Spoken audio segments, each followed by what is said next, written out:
Magandang oras na naman sa inyong lahat mga kaibigan.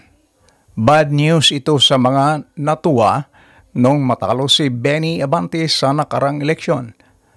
Si Representative Benny Abante Jr. ay official na muling nahalal na kongresista sa 6th District ng Manila matapos ideklara ng Commission on Elections 2nd Division na walang visa ang Certificate of Candidacy ni Joey Chua Oy. Si Abante ay tinalo ni Oy noong nakarang eleksyon para sa karera ng congressman sa 6th District ng Manila. Si Oy ay nakakuha ng 64,746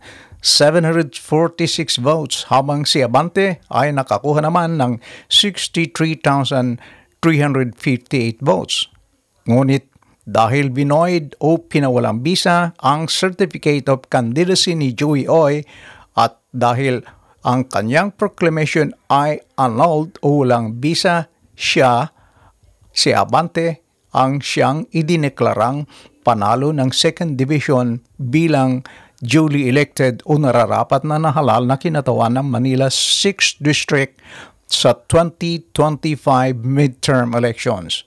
Pero ang decision ng 2nd Division ay hindi pa final and executory dahil maaaring mag-file ng motion for reconsideration si Joey Oy. Mga kaibigan, meron ba kayong opinion o pananaw dito sa nasabing balita? Kung meron, please leave your comment. Hanggang sa muli, bye-bye. Don't forget to subscribe sa ating channel.